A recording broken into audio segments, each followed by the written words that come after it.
어머니는 집 지키셔야죠. 며느리가 명품 선글라스를 쓰며 차갑게 말했습니다. 거긴 많이 걸어 해서 노인네들은 민폐예요. 그리고 우리 루이는 누가 봐요. 파시터 비용이 하루에 얼만지 아세요? 현관문이 쾅 닫히는 소리가 들렸습니다. 저는 떨리는 손으로 핸드폰을 꺼내 전화를 걸었습니다. 박 팀장, 김준호 부부 예약건 찾아봐. 취소는 말고 등급 변경해. 최저가 덤핑 투어로. 사연 시작 전 구독과 좋아요를 눌러주시고 어디서 듣고 계신지 댓글 남겨주시면 그곳에 행운이 가득하시기를 바라겠습니다. 안녕하세요. 저는 제주도 서귀포에서 40년을 살다가 3년 전에 서울 송파구 잠실로 올라온 70살 윤명자입니다. 지금부터 제가 직접 겪은 기가 막히고도 통쾌한 이야기를 들려드리겠습니다. 저는 40년 전 30살 때 남편과 함께 남대문 시장 좌판에서 보따리 장사를 시작했습니다. 새벽 4시에 일어나 도매시장에서 물건을 떼어다가 하루 종일 팔았습니다. 힘들었지만 행복했던 시절이었습니다. 아들 준호를 낳고 키우면서도 저희는 쉬지 않고 일했습니다. 새벽에 일어나 시장으로 나가고 밤늦게까지 장부를 정리했습니다. 아들 준호는 그런 저희 부부의 모습만 보고 자랐습니다.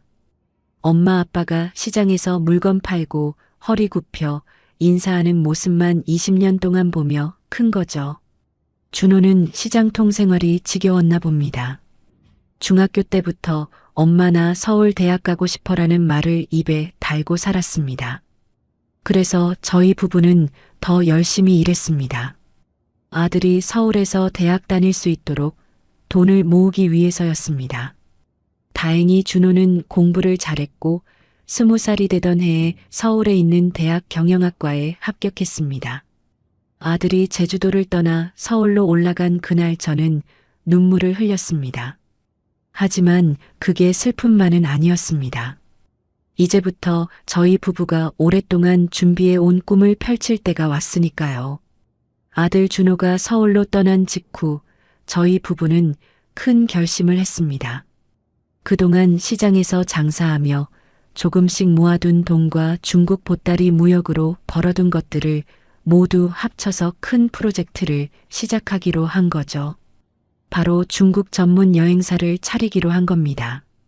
남편과 저는 밤낮 없이 사업 계획서를 들여다보고 은행과 투자자들을 만나며 3년 동안 준비했습니다. 그렇게 대륙 투어가 문을 열었습니다. 장가게, 구체구, 황산 등 중국 명산 전문 여행사였죠. 중국어를 할 줄 알았던 저는 직접 현지 호텔과 계약을 맺고 가이드를 교육했습니다. 곧 입소문을 타기 시작했습니다. 아들에게는 따로 얘기하지 않았습니다. 왜 그랬냐고요? 저는 아들이 자기 힘으로, 자기 능력으로 세상을 살아가길 원했습니다. 부모 재산을 믿고 의지하는 사람이 되길 원하지 않았거든요. 10년 후 저희는 부산에 2호점을 오픈했고 5년 후에는 제주도에도 지사를 냈습니다. 연 매출이 1,000억 원을 넘어섰습니다. 저희는 경영 전문가들에게 실무를 맡기고 명예회장으로 물러났습니다. 그러다 5년 전 제 인생에 큰 비극이 찾아왔습니다. 남편이 급성 심근경색으로 갑자기 세상을 떠난 겁니다.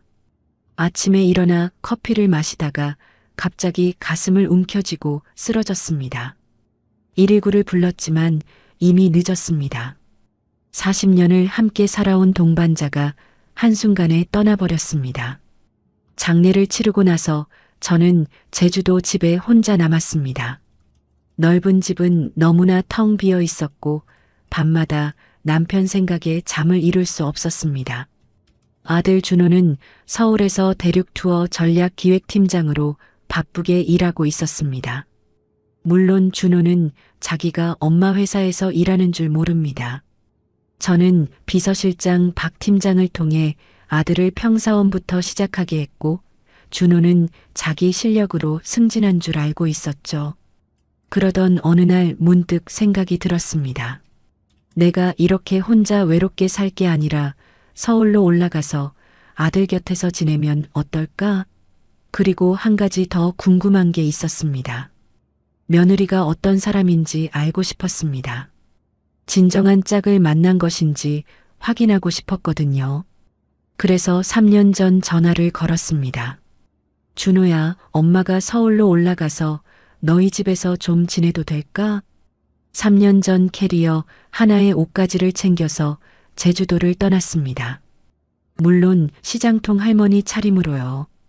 낡은 몸빼 바지에 꽃무늬 상에 고무신까지 완벽한 변장이었습니다.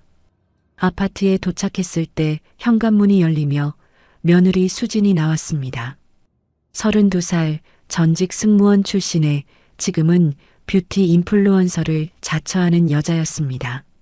며느리는 미소를 지었지만 눈은 웃지 않았습니다. 처음 느낀 이상한 기운이었습니다.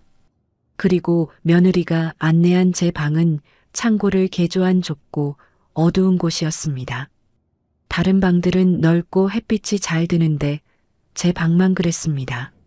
하지만 저는 아무 말도 하지 않았습니다. 아들 집에 얹혀 사는데 뭐라고 하겠습니까? 그날 밤 저는 방에서 들리는 소리를 들었습니다. 며느리의 목소리였습니다. 오빠, 시어머니 왜 갑자기 오신 거예요? 저는 싫다고 했잖아요. 아들의 작은 목소리가 들렸습니다. 수진아, 엄마가 외로우셔서 그래. 좀 이해해줘. 휴, 정말. 시장에서 나물 팔다 오신 시어머니랑 같이 살려니 답답해 죽겠네. 그 말을 듣는 순간 제 가슴이 철렁 내려앉았습니다. 며느리의 진짜 속마음을 들어버린 겁니다.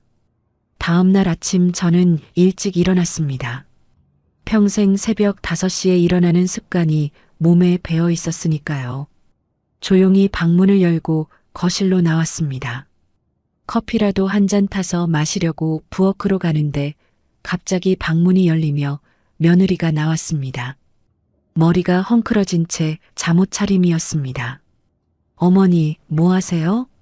아, 수진아. 커피 좀 마시려고. 며느리가 눈을 가늘게 뜨고 저를 바라봤습니다. 어머니, 저희 커피 머신 비싼 거예요. 함부로 만지면 고장나요. 아, 그래. 미안하다. 물은 정수기에서 받아 드세요. 근데 어머니 너무 일찍 일어나시면 저 잠 깨요. 조용히 좀 해주세요. 며느리는 그 말을 남기고 다시 방으로 들어가 버렸습니다. 저는 정수기에서 물을 받아 마시며 창밖을 바라봤습니다. 참자, 명자야. 첫날부터 기분 상하면 안 돼. 며칠이 지났습니다. 며느리의 태도는 점점 더 차갑게 변해갔습니다. 제가 거실에 있으면 방으로 들어가고, 제가 TV를 보면 채널을 바꾸고, 제가 말을 걸면 대답을 짧게 했습니다. 어느 날 오후 며느리가 명품 쇼핑백을 들고 집에 들어왔습니다. 어머니, 시장에서 장사하셨잖아요? 응, 그랬지. 그럼 집안일도 잘하시겠네요? 제 가슴이 쿵하고 내려앉았습니다. 청소는 뭐 할 줄은 알지. 며느리가 환하게 웃었습니다. 하지만 그 웃음은 차갑기만 했습니다. 그럼 잘 됐네요. 어머니, 집 좀 치워주실 수 있으세요? 화장실도 청소하고 거실도 쓸고 닦고요. 시장에서 일하셨으니까 이 정도 집은 완벽하게 하실 수 있으시죠? 저는 천천히 청소 도구를 꺼냈습니다. 손이 떨렸지만 청소를 시작했습니다. 40년 전 시장에서 물건 팔던 그때가 떠올랐습니다. 하지만 그때는 제 일이었고 제 사업이었습니다. 지금은 며느리의 명령을 따르는 것이었습니다. 화장실을 청소하며 눈물이 났습니다. 하지만 울 수 없었습니다. 청소를 마치고 나오니 며느리가 소파에 누워 스마트폰을 보고 있었습니다. 어머니, 다 하셨어요? 확인 좀 해볼게요. 며느리가 일어나 화장실로 갔습니다. 잠시 후 며느리가 나왔습니다. 어머니, 변기 밑에 물때 남았잖아요. 다시 해주세요. 역시 시장 좌판 출신이라 이런 섬세한 건 잘 모르시나 봐요. 그 순간 제 안에서 뭔가가 끓어올랐습니다. 하지만 저는 꾹 참았습니다. 다시 화장실로 들어가 변기 밑을 닦았습니다. 눈물이 뚝뚝 떨어졌습니다. 남편, 당신이 살아있었으면 이런 일은 없었을 텐데. 며칠이 더 지났습니다. 어느 날 오후 며느리의 인플루언서 친구들이 집에 놀러 왔습니다. 저는 방에 있다가 화장실을 가려고 거실을 지나갔습니다. 화장실 문을 닫았지만 거실에서 들리는 소리가 들렸습니다. 우리 시어머니요? 시장에서 평생 나물이나 팔다 오셨어요. 친구들이 깔깔 웃는 소리가 들렸습니다. 진짜? 시장 좌판? 네. 그것도 평생 장사만 하셨대요. 그래서 우리 집 청소 맡기니까 딱 좋아요. 청소부 출신이라 집안일은 잘하시더라고요. 저는 화장실 변기 뚜껑에 앉아 눈물을 흘렸습니다. 손으로 입을 막고 소리 없이 울었습니다. 이게 뭐야? 이게 대체 뭐란 말이야? 그날 밤 저는 방에서 핸드폰을 꺼냈습니다. 박 팀장 번호가 저장되어 있었습니다. 전화를 걸까 말까 고민했습니다. 하지만 끊었습니다. 아직은 아니야. 조금만 더 참자. 그날 밤 저는 침대에 누워 천장을 바라봤습니다. 내가 왜 이러고 있는 걸까? 내가 왜 이런 대우를 받아야 하는 걸까? 제 통장에는 수백억 원이 들어 있었습니다. 이 아파트 10채를 사고도 남을 돈이었습니다. 하지만 며느리는 제가 가난한 시장통 할머니인 줄 알고 있었습니다. 밤늦게 물을 마시러 거실에 나왔다가 안방에서 새어나오는 대화를 들었습니다. 수진이 준호에게 묻는 소리였습니다. 자기야, 자기네 회사 회장님은 얼굴도 안 비춘다며? 혹시 돌아가신 거 아냐? 우리 시어머니랑 비교되게 멋있는 분일 텐데. 저는 어둠 속에서 쓴웃음을 지었습니다. 내가 그토록 궁금해하고 동경하는 그 회장이 바로 이 몸빼 바지 입은 시어머니라는 것을 너는 상상도 못하겠지요. 저는 남편 사진이 놓인 선반을 바라보며 주먹을 불끈 쥐었습니다. 여보, 두고 봐요. 언젠가 저 며느리한테 제대로 보여줄 거예요. 내가 누구인지. 하지만 마음속 깊은 곳에서는 알고 있었습니다. 이건 참는 게 아니라 당하고 있는 거라는 걸. 언젠가는 이 연극의 막을 내릴 때가 올 것이었습니다. 그때까지 조금만 더 참아야 했습니다. 그렇게 서울 생활이 3개월째 접어들었습니다. 며느리의 태도는 나아지기는커녕 점점 더 대담해졌습니다. 이제는 아예 대놓고 저를 가정부 취급했습니다. 아침에 눈을 뜨면 며느리의 명령이 기다리고 있었습니다. 어머니, 아침 식사 준비해 주세요. 어머니, 빨래 안 하셨네요. 어머니, 화장실 청소는 하셨어요? 저는 하루 종일 집안일만 했습니다. 아들 준호는 새벽에 나가서 밤늦게 돌아왔습니다. 전략기획팀장이라는 직책이 얼마나 바쁜지 아들은 집에서 저와 대화할 시간조차 없었습니다. 엄마, 미안해요. 요즘 현장이 너무 바빠서. 괜찮아, 준호야. 엄마 알아. 아들은 며느리가 저를 어떻게 대하는지 전혀 몰랐습니다. 며느리는 아들 앞에서만큼은 다정한 아내를 연기했으니까요. 그러던 어느 날 저녁이었습니다. 아들과 며느리가 거실에서 대화를 나누고 있었습니다. 저는 부엌에서 설거지를 하고 있었죠. 오빠, 우리 결혼 3주년이잖아. 어디 갈까? 며느리의 목소리였습니다.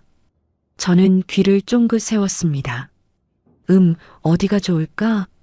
바다? 바다 좋지. 해외보다는 국내가 낫지 않아? 그럼 제주도는 어때? 제주도라는 말에 제 손이 멈췄습니다. 하지만 며느리의 다음 말에 심장이 덜컥 내려앉았습니다. 제주도 말고 중국 장가게는 어때? 오빠네 회사에서 장가게 패키지 할인해 준다며? 장가게. 제가 직접 개발한 상품이었습니다. 천문산 유리잔도와 장가게 대역곡을 돌아보는 최고급 코스였죠. 1인당 300만 원이 넘는 프리미엄 패키지였습니다. 그거 비싸지 않아? 할인받아도 1인당 200만 원은 넘을 텐데. 오빠, 우리 1년에 한 번 여행인데 좀 비싸도 가자. 제발. 내 인스타 팔로워들이 장가게 사진 기대한단 말이야. 알았어, 알았어. 예약해 볼게. 며느리가 환호성을 질렀습니다. 저는 설거지를 멈추고 가슴을 쓸어내렸습니다. 장가게라. 저도 사업차 수십 번은 갔지만 관광객으로 편하게 가본 적은 없었습니다. 문득 생각이 들었습니다. 나도 한번 가보고 싶구나. 며칠 후 저녁 식사 자리에서 저는 조심스럽게 입을 열었습니다. 준호야, 너희 장가게 간다며? 네, 엄마. 수진이가 가고 싶어 해서요. 저는 밥을 먹다 말고 젓가락을 내려놓았습니다. 심장이 두근거렸습니다. 나도 장가게는 한번 가보고 싶구나. 내 친구들도 다 가봤다던데. 칠순인데 죽기 전에 한 번쯤은 가봐야 하지 않겠니? 그 순간 며느리의 표정이 굳었습니다. 젓가락을 탁 내려놓더니 정색을 했습니다. 어머니, 거긴 2만 보 이상 걸어야 해요. 관절도 안 좋으신데 가서 민폐 끼치시게요? 저는 말끝을 흐렸습니다. 그래도 칠순인데. 며느리가 한숨을 쉬며 말했습니다. 칠순 잔치는 갈비탕 집에서 해드렸잖아요. 그리고 비행기 값은요? 땅 파서 나와요? 제 가슴이 철렁 내려앉았습니다. 갈비탕 집에서의 칠순 잔치라니. 10,000원짜리 갈비탕 한 그릇이 제 칠순 잔치의 전부였습니다. 그마저도 며느리가 배부르다며 반도 안 먹고 남겼죠. 며느리가 갑자기 거실 한쪽에서 자고 있던 반려견 루이를 안아들었습니다. 하얀 털의 말티즈였습니다. 우리가 가면 루이는 어떡해요? 펫시터 비용 하루 10만 원 아깝잖아요. 어머니가 집 지키면서 얘 밥이나 챙겨주세요. 저는 아무 말도 할 수 없었습니다. 손이 떨렸습니다. 준호가 눈치를 보며 끼어들었습니다. 수진아, 그래도 엄마한테 말이 너무 심하잖아. 며느리가 버럭 소리를 질렀습니다. 당신 마마보이야? 3주년 여행에 시어머니 끼고 가는 부부가 어디 있어? 끔찍해. 준호는 입을 다물었습니다. 저는 고개를 숙이고 밥만 먹었습니다. 입안에서 밥알이 모래처럼 껄끄러웠습니다. 그날 밤 준호가 제 방으로 몰래 찾아왔습니다. 미안한 표정이 역력했습니다. 엄마, 죄송해요. 제가 능력이 없어서. 저는 아들의 손을 잡았습니다. 괜찮다, 준호야. 너희끼리 다녀와라. 엄마는 집에서 루이랑 있을게. 아들의 눈에 눈물이 고였습니다. 저는 억지로 미소를 지었습니다. 아들 앞에서 울 수는 없었습니다. 여행 전날이 되었습니다. 며느리가 거실에 캐리어를 펼쳐놓고 짐을 쌌습니다. 명품 옷과 가방들이 쏟아져 나왔습니다. 저는 시장에서 사온 꽃무늬 스카프를 조심스럽게 건넸습니다. 수진아, 이거 여행 선물이야. 바람 불면 목에 두르면 따뜻할 거야. 며느리가 스카프를 두 손가락으로 집어들었습니다. 마치 더러운 걸레를 집듯이요. 코를 찡그리며 말했습니다. 어머니, 이거 어디서 사셨어요? 시장에서요? 응. 5,000원 주고 샀어. 며느리가 픽 웃었습니다. 어우, 촌스러워. 걸레로도 못 쓰겠네. 며느리는 스카프를 쓰레기통 옆에 툭 던졌습니다. 저는 그 모습을 멍하니 바라봤습니다. 가슴이 찢어지는 것 같았습니다. 그날 밤 저는 잠을 이룰 수 없었습니다. 침대에 누워 천장을 바라보는데 거실에서 며느리의 통화 소리가 들려왔습니다. 살금살금 방문을 열고 귀를 기울였습니다. 시어머니? 떼놓고 가야지. 냄새나서 같이 다니면 내 인스타 피드 망가져. 집 지키는 게 신세지 뭐. 깔깔깔. 며느리의 웃음소리가 집안에 울려 퍼졌습니다. 저는 방으로 돌아와 문을 닫았습니다. 손이 부들부들 떨렸습니다. 눈물이 뺨을 타고 흘러내렸습니다. 침대맡에 놓인 남편 사진을 집어들었습니다. 남편의 얼굴을 바라보며 속삭였습니다. 여보, 나 더 이상은 못 참겠소. 이번에 아주 버르장머리를 뜯어 고쳐 놓으리다. 저는 핸드폰을 꺼내 박 팀장 번호를 찾았습니다. 이번에는 망설이지 않았습니다. 전화를 걸었습니다. 네, 회장님. 무슨 일이십니까? 박 팀장, 지금 공항 가는 김준호 부부 예약건 확인해. 잠시 자판 두드리는 소리가 들렸습니다. 네, 확인했습니다. 내일 출발 장가계 프리미엄 패키지 2인입니다. 그거 등급 변경해. 취소는 너무 싱겁고 현지 도착하면 알게 해. 등급을 어떻게 변경할까요? 저는 차갑게 웃으며 말했습니다. 최저가 덤핑 투어로. 숙소는 쥐 나올 것 같은 민박, 식사는 현지인 저가 단체식, 쇼핑센터 5군데 뺑뺑이 필수 포함. 컴플레인 들어오면 현지 사정이라고 둘러대. 전화기 너머로 박 팀장이 숨을 삼키는 소리가 들렸습니다. 알겠습니다, 회장님. 지시대로 하겠습니다. 전화를 끊고 저는 창밖을 바라봤습니다. 서울의 야경이 반짝이고 있었습니다. 제 입가에 서늘한 미소가 번졌습니다. 수진아, 내가 그토록 가고 싶어 하던 장가게. 이번에 제대로 즐겨보거라. 내가 특별히 준비한 코스니까. 저는 남편 사진을 다시 세워놓으며 중얼거렸습니다. 여보, 지켜봐요. 내가 어떻게 하는지. 다음 날 아침이 밝았습니다. 드디어 복수가 시작되는 날이었습니다. 새벽 6시, 며느리는 풀메이크업에 명품 선글라스를 끼고 현관에 섰습니다. 캐리어 2개가 거실에 놓여 있었습니다. 어머니, 루이 밥 시간 절대 늦으면 안 돼요. 아침 8시, 저녁 6시. 유기농 간식은 냉장고에 있고요. 클래식 음악도 틀어주세요. 루이가 그래야 잠을 잘 자거든요. 며느리는 냉장고에 붙여놓은 루이 상전 모시기 수칙을 가리켰습니다. 빼곡하게 적힌 글씨들이 눈에 들어왔습니다. 간식 종류부터 산책 시간, 심지어 틀어줘야 할 음악 목록까지 적혀 있었습니다. 저는 기가 막혔지만 고개만 끄덕였습니다. 준호가 미안한 표정으로 다가왔습니다. 엄마, 저희 3박 4일 다녀올게요. 불편한 거 있으면 전화하세요. 괜찮다, 준호야. 잘 다녀와. 며느리가 현관문을 열며 마지막으로 한마디를 던졌습니다. 어머니, 3일 동안 집 잘 지켜주세요. 청소도 꼼꼼히 해놓으시고요. 쿵. 현관문이 닫혔습니다. 저는 창문으로 가서 아들 부부가 택시를 타고 떠나는 모습을 지켜봤습니다.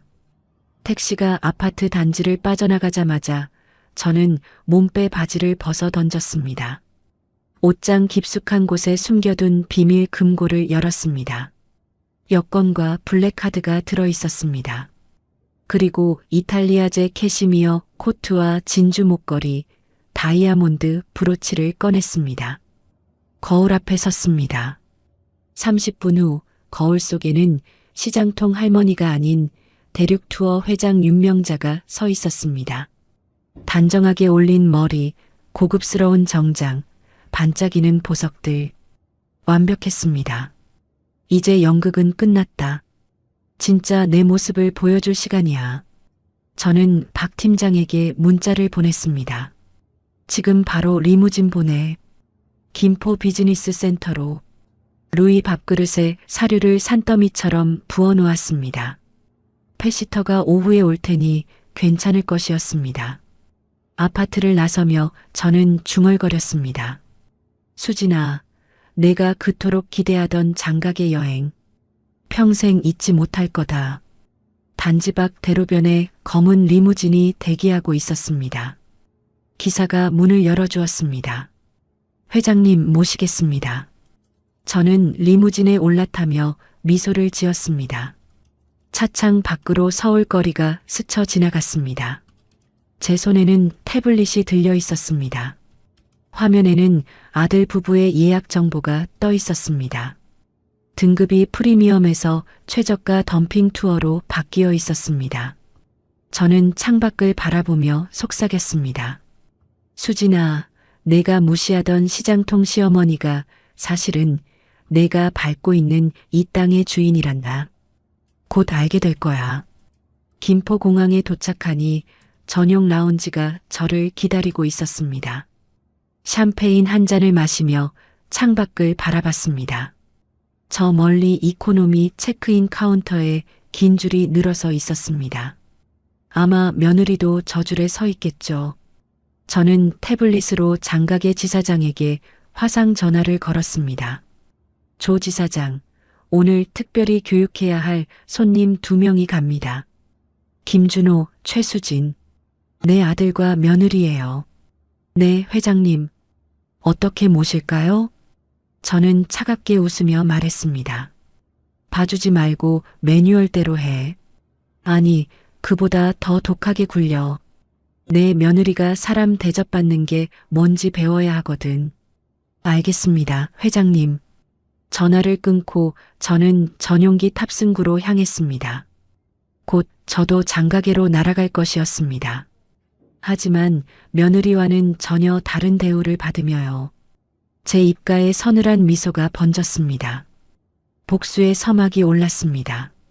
장사 황화국제공항에 도착한 건 오후 2시였습니다. 저는 전용기에서 내리자마자 VIP 전용 통로로 안내받았습니다. 검은 양복을 입은 현지 직원이 허리를 깊이 숙이며 인사했습니다. 윤 회장님, 어서 오십시오. 차량 준비되어 있습니다. 공항 밖으로 나서니 검은색 벤츠가 대기하고 있었습니다. 에어컨 바람이 시원하게 얼굴을 스쳤습니다. 가죽 시트에 몸을 기대니 피로가 스르르 풀리는 기분이었죠. 그런데 차창 밖으로 낯익은 얼굴이 스쳐 지나갔습니다. 며느리 수진이었습니다. 형광색 조끼를 입은 가이드를 따라 허겁지겁 뛰어가고 있었습니다. 손에는 커다란 캐리어를 끌고 어깨에는 명품 가방을 맨 채로요. 아들 준호가 뒤에서 캐리어 2개를 힘겹게 끌며 따라가고 있었습니다. 빨리빨리, 버스 출발합니다. 가이드의 날카로운 목소리가 들렸습니다. 저는 차창에 얼굴을 바짝 붙이고 그 광경을 지켜봤습니다.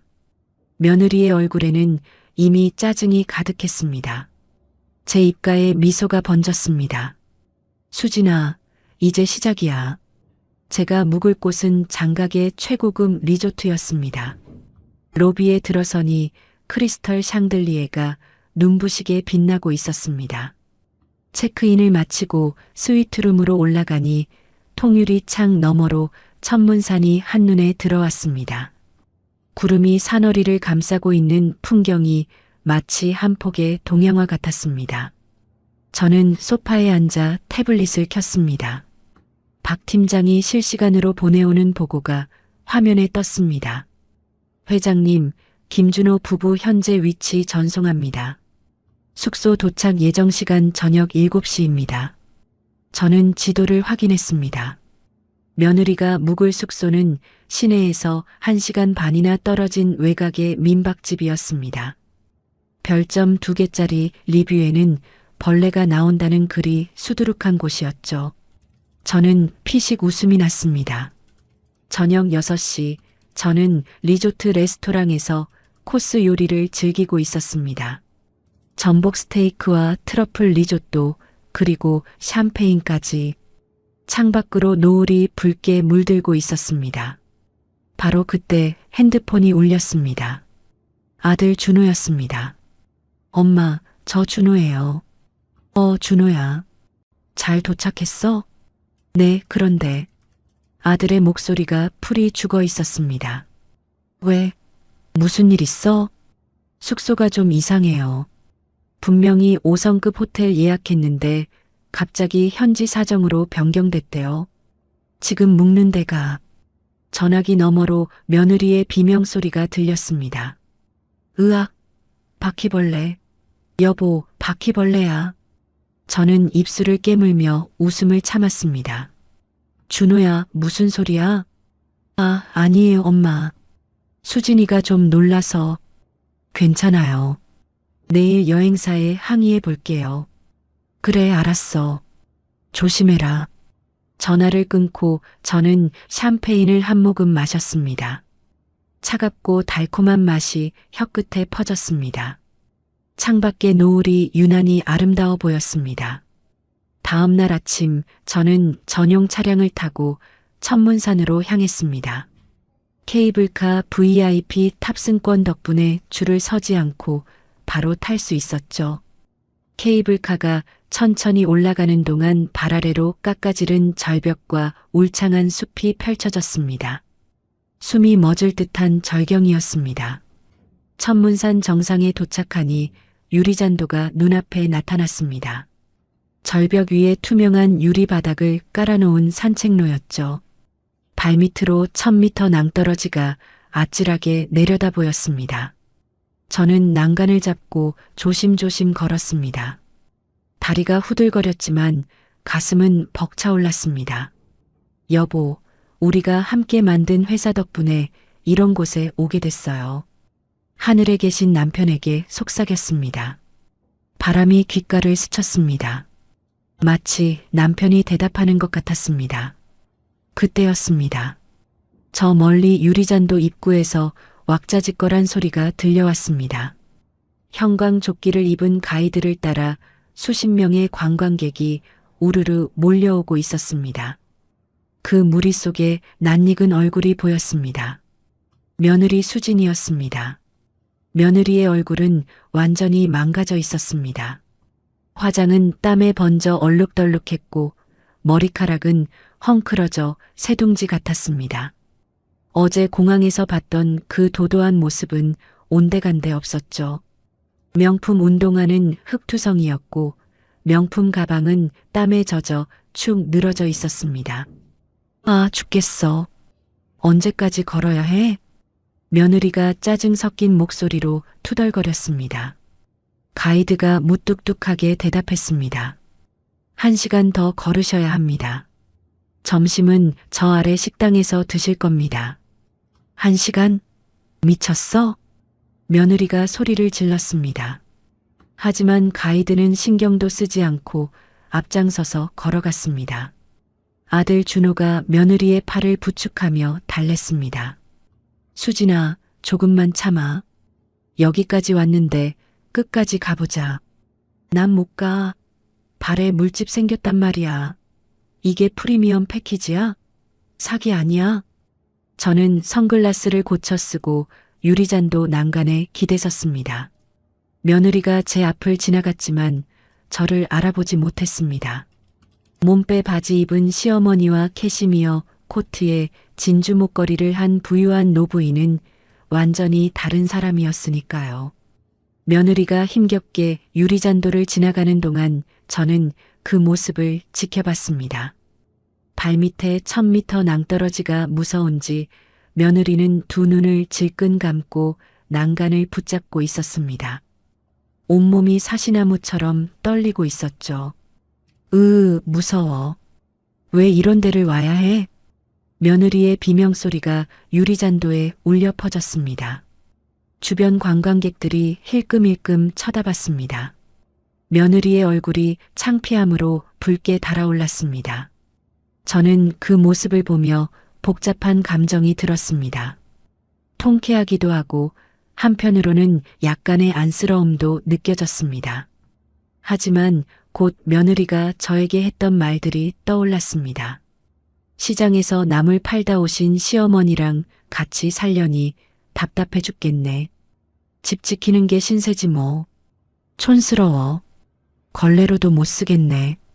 안쓰러움은 사라지고 차가운 결심만 남았습니다. 점심시간이 되었습니다. 저는 산 정상의 고급 레스토랑에서 전복죽과 딤섬을 먹었습니다. 창밖으로 구름 바다가 펼쳐진 환상적인 뷰였죠. 바로 그때 창문 아래로 단체 관광객들이 보였습니다. 플라스틱 도시락을 들고 바닥에 쪼그려 앉아 밥을 먹고 있었습니다. 그 무리 속에 며느리가 있었습니다. 일회용 젓가락으로 식은 볶음밥을 힘없이 집어먹고 있었습니다. 아들 준호가 옆에서 생수를 건넸습니다. 며느리가 볶음밥을 한 입 먹더니 얼굴을 찡그렸습니다. 이게 뭐야? 개밥도 이것보단 낫겠다. 저는 전복죽을 한 숟갈 떠먹으며 중얼거렸습니다. 수진아, 그게 바로 내가 나한테 줬던 밥맛이야. 서울에서 며느리가 저에게 줬던 식은 국밥, 눅눅해진 김치, 맛없는 반찬들. 이제 며느리도 그 맛을 느끼고 있는 거였습니다. 오후에는 유리다리를 건너는 일정이 있었습니다. 저는 VIP 전용 셔틀을 타고 편하게 이동했지만 며느리 일행은 좁은 시내버스를 타야 했습니다. 버스 정류장에서 우연히 그 모습을 봤습니다. 며느리가 버스에 오르려는데 현지인들이 밀치며 먼저 올라탔습니다. 며느리가 소리를 질렀습니다. 줄 서라고. 하지만 아무도 신경 쓰지 않았습니다. 결국 며느리는 버스 맨 뒤에 서서 1시간을 흔들리며 가야 했습니다. 서울에서 택시 기사한테도 반말하던 그 며느리가요. 저는 에어컨 빵빵한 전용 차량 안에서 그 모습을 지켜봤습니다. 창밖으로 스쳐 지나가는 며느리의 얼굴에는 분노와 굴욕감이 뒤섞여 있었습니다. 저는 조용히 창문을 올리며 생각했습니다. 수진아, 이게 바로 내가 나를 대했던 방식이야. 어때, 기분이? 유리다리에서도 며느리는 고생을 했습니다. 높이가 300m나 되는 유리 바닥 위를 걸어야 했거든요. 며느리는 첫 발을 내딛자마자 주저앉아 버렸습니다. 못 가. 나 고소공포증 있단 말이야. 가이드가 무표정하게 말했습니다. 그럼 여기서 기다리세요. 2시간 후에 버스가 옵니다. 2시간? 여기서 혼자? 며느리의 목소리가 떨렸습니다. 결국 아들 준호가 며느리의 손을 잡고 한 발 한 발 이끌며 유리다리를 건넜습니다. 300m를 건너는데 40분이나 걸렸습니다. 며느리는 울면서 걸었습니다. 화장이 완전히 지워져 맨 얼굴이 드러났습니다. 저는 이미 유리다리를 건너 반대편 전망대에서 커피를 마시고 있었습니다. VIP 라운지의 통유리창 너머로 유리다리가 한눈에 보였습니다. 며느리가 비틀거리며 다리를 건너오는 모습이 선명하게 보였죠. 커피를 한 모금 마시며 저는 중얼거렸습니다. 수진아, 지금 내 곁에서 손 잡아주는 사람이 누군지 잘 봐. 내가 무시하던 그 사람이야. 저녁이 되어 저는 리조트로 돌아왔습니다. 스파에서 피로를 풀고 침대에 누우니 온몸이 노곤했습니다. 핸드폰을 확인하니 아들에게서 문자가 와 있었습니다. 엄마, 저희 오늘 쇼핑센터 3군데 돌았어요. 내일도 2군데 더 간대요. 수진이가 많이 지쳤어요. 저도 힘들고요. 저는 문자를 읽으며 천장을 바라봤습니다. 아들이 힘들어하는 건 마음이 아팠습니다. 하지만 이건 필요한 과정이었습니다. 며느리가 사람의 도리를 배우려면 이 정도는 겪어야 했습니다. 저는 답장을 보냈습니다. 힘내라, 준호야. 여행은 원래 힘든 거야. 좋은 추억 많이 만들어. 전송 버튼을 누르고 저는 눈을 감았습니다. 내일은 장각의 대역곡이 기다리고 있었습니다. 며느리에게는 더 긴 시련이, 저에게는 더 큰 통쾌함이 기다리고 있었죠. 창밖으로 장가계의 밤하늘이 보였습니다. 별이 쏟아질 듯 빛나고 있었습니다. 저는 남편 사진을 꺼내 가슴에 품었습니다. 여보, 오늘 하루도 잘 보냈어요. 내일은 더 재미있을 거예요. 장각의 여행 3일째 아침이 밝았습니다.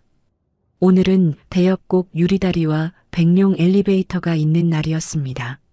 저는 리조트 조식 뷔페에서 훈제 연어와 크루아상으로 아침을 먹었습니다. 창밖으로 아침 햇살이 눈부시게 쏟아지고 있었죠. 태블릿을 켜니 박 팀장의 보고가 올라와 있었습니다. 회장님, 김준호 부부 어젯밤 숙소에서 큰 다툼이 있었습니다. 최수진 씨가 여행사에 항해 전화를 했으나 현지 사정이라는 답변만 받았습니다. 저는 커피를 한 모금 마시며 보고서를 읽었습니다. 며느리가 여행사 고객센터에 3번이나 전화했다고 적혀 있었습니다.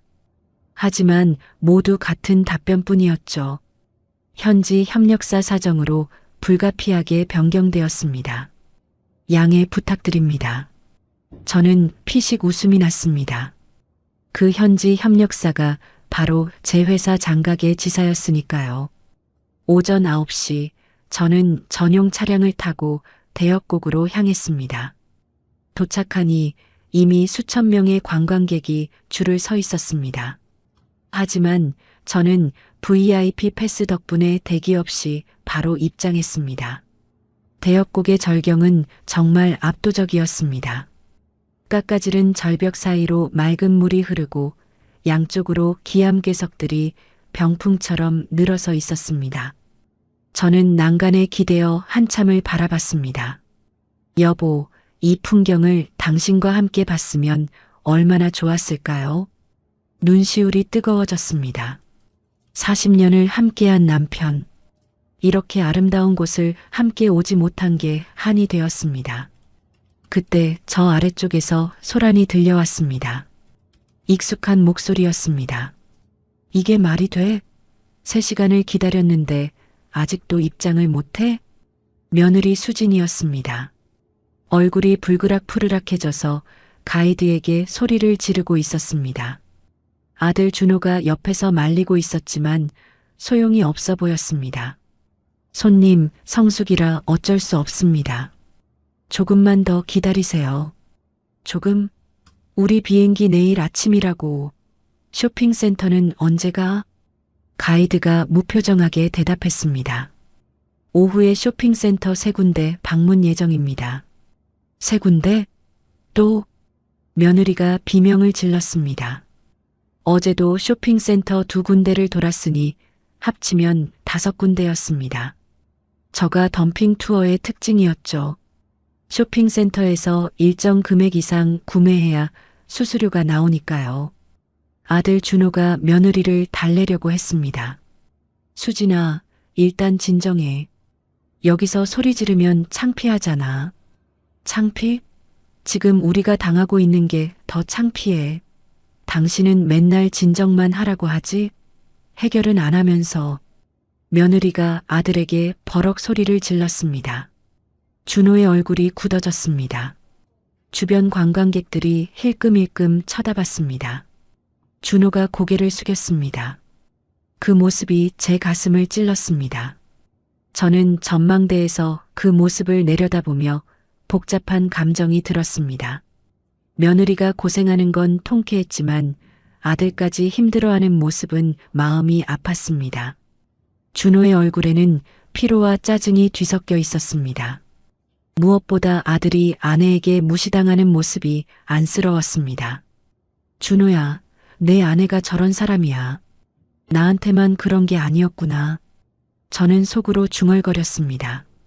며느리는 자기보다 약하다고 생각하는 사람에게는 누구에게나 함부로 대하는 사람이었습니다. 시어머니든 남편이든 상관없이요. 점심시간이 되었습니다. 저는 대역곡 내 고급 식당에서 사천 요리를 먹었습니다. 마파두부와 꿔바로우, 그리고 시원한 맥주까지. 창밖으로 협곡의 절경이 펼쳐져 있었습니다. 그때 창밖으로 단체 관광객들이 지나가는 게 보였습니다.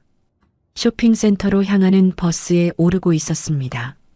그 무리 속에 며느리가 있었습니다. 버스에 오르기 전 며느리가 가이드에게 따지고 있었습니다. 우리 언제까지 이런 데에 끌려다녀야 해요? 비단가게, 옷가게, 한약방, 이게 여행이에요? 손님, 이건 필수 코스입니다. 협조 안 하시면 다음 일정 진행이 어렵습니다. 며느리가 발을 동동 구르며 버스에 올랐습니다. 아들 준호가 뒤에서 무거운 발걸음으로 따라 올랐습니다. 부부 사이에 냉랭한 기운이 흐르는 게 여기서도 보였습니다. 저는 피식 웃으며 맥주를 마셨습니다. 서울에서 며느리가 저를 끌고 다니며 시킨 심부름들이 떠올랐습니다. 마트에서 장보기, 세탁소 들르기, 은행 가서 줄 서기. 그때 며느리는 이렇게 말했죠. 어머니, 어차피 집에서 할 일 없으시잖아요. 심심하시니까 바깥바람 쐬시면서 하시면 좋잖아요. 이제 그 기분을 며느리도 알게 된 거였습니다. 식사를 마치고 나오는데 갑자기 심장이 철렁 내려앉았습니다. 저 앞에 아들 준호가 서 있었던 겁니다. 불과 5m 거리였습니다. 저는 재빨리 선글라스를 고쳐 쓰고 모자를 눌렀었습니다. 심장이 미친 듯이 뛰었습니다. 준호가 이쪽을 바라보는 것 같았습니다. 저 사람 어디서 본 것 같은데. 준호가 중얼거리는 소리가 들렸습니다.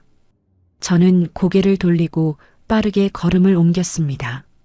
등에서 식은땀이 흘렀습니다. 여보, 뭐해? 빨리 와. 며느리의 짜증 섞인 목소리가 들렸습니다. 준호가 고개를 돌렸습니다. 저는 그 틈을 타서 화장실 쪽으로 피했습니다. 가슴을 쓸어내리며 한숨을 내쉬었습니다. 휴, 큰일 날 뻔했네. 화장실 거울에 비친 제 모습을 봤습니다. 캐시미어 코트에 진주 목걸이, 명품 선글라스. 서울집에서의 몸빼 바지 할머니와는 완전히 다른 모습이었습니다. 그래도 아들은 어머니를 알아볼 수 있었을까요? 피는 물보다 진하다고 하던데. 아니, 설마요. 저는 고개를 저었습니다. 하지만 가슴 한켠이 쓸쓸해지는 건 어쩔 수 없었습니다. 오후가 되자 저는 백룡 엘리베이터로 향했습니다. 세계에서 가장 높은 야외 엘리베이터였습니다. 300m 높이의 절벽을 단 2분 만에 오르내리는 엘리베이터였죠. 저는 VIP 라인으로 바로 탑승했습니다. 엘리베이터가 올라가는 동안 유리창 너머로 장가계의 절경이 파노라마처럼 펼쳐졌습니다. 석양에 물든 봉우리들이 황금빛으로 빛나고 있었습니다. 숨이 멎을 듯한 아름다움이었습니다. 정상에 도착해서 전망대에 섰습니다. 바람이 시원하게 불어왔습니다. 그때 핸드폰이 울렸습니다. 아들 준호였습니다. 엄마, 저 준호예요. 준호야. 오늘 하루는 어땠어? 솔직히 말씀드릴게요. 최악이에요. 아들의 목소리가 지쳐 있었습니다. 왜? 무슨 일 있어? 쇼핑센터만 5군데 돌았어요. 수진이가 너무 힘들어해서 중간에 가이드한테 빼달라고 했는데 안 된대요. 필수 코스래요. 전화기 너머로 며느리의 날카로운 목소리가 들렸습니다. 이딴 여행사 다시는 안 써. 인스타에 다 까발릴 거야. 아들이 한숨을 쉬었습니다. 엄마, 죄송해요. 수진이가 요즘 예민해서. 괜찮아, 준호야. 여행이 힘들면 누구나 그럴 수 있어. 전화를 끊고 저는 석양을 바라봤습니다. 며느리가 힘들어하는 건 예상했지만 아들에게까지 짜증을 부리는 건 예상 밖이었습니다. 며느리의 본성이 드러나기 시작한 거였습니다. 저녁이 되어 리조트로 돌아왔습니다. 스위트룸 소파에 앉아 와인을 마시며 생각에 잠겼습니다. 아들 준호의 지친 목소리가 계속 귓가에 맴돌았습니다. 내가 너무 심하게 한 걸까? 잠시 죄책감이 밀려왔습니다. 하지만 곧 며느리가 저에게 했던 말들이 떠올랐습니다. 시장에서 나물 팔다 오신 시어머니랑 같이 살려니 답답해 죽겠네. 촌스러워. 걸레로도 못 쓰겠네. 집 지키는 게 신세지 뭐. 아니, 이건 필요한 과정이었습니다. 며느리가 사람의 도리를 배우려면 이 정도는 겪어야 했습니다. 그리고 무엇보다 아들이 며느리의 진짜 모습을 볼 필요가 있었습니다. 평소에 숨겨왔던 그 날카롭고 이기적인 본성을요. 바로 그때 태블릿에 알림이 떴습니다. 박 팀장의 긴급 보고였습니다. 회장님, 문제가 생겼습니다. 최수진 씨가 본사 고객센터에 직접 전화해서 회장님 면담을 요청했습니다. 자기가 대륙 투어 직원 가족이라고 밝혔습니다. 저는 와인잔을 내려놓았습니다. 심장이 빠르게 뛰기 시작했습니다. 며느리가 본사까지 연락을 한 거였습니다. 어떻게 처리했어? 일단 회장님 해외 출장 중이라고 둘러댔습니다. 하지만 최수진 씨가 굉장히 화가 나 있습니다. 서울 돌아가면 직접 회사에 찾아오겠다고 했습니다. 저는 창밖을 바라봤습니다. 장가계의 밤하늘에 별이 반짝이고 있었습니다.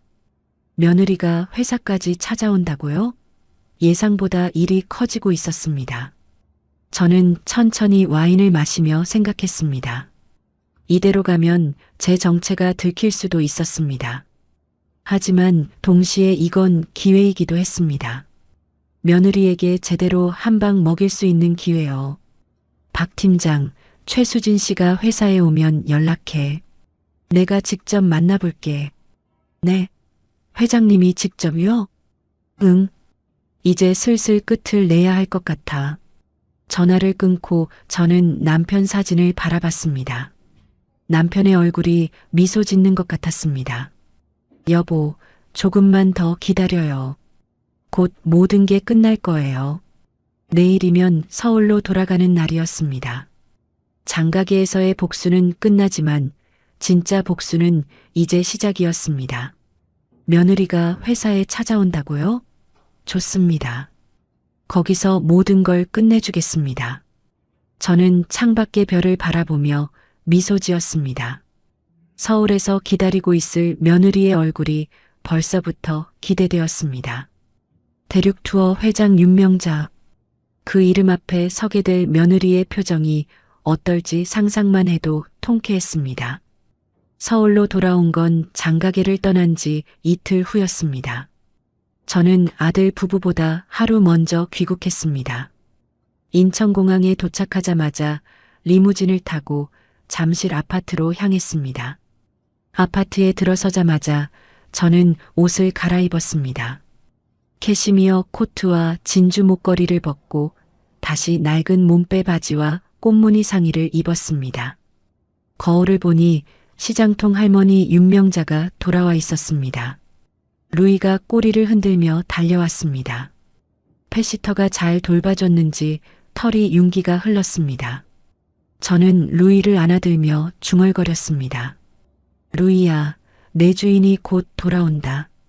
얼마나 고생했는지 구경이나 하자꾸나. 다음 날 오후 3시 현관문이 벌컥 열렸습니다. 며느리가 캐리어를 끌고 들어왔습니다. 얼굴이 완전히 망가져 있었습니다.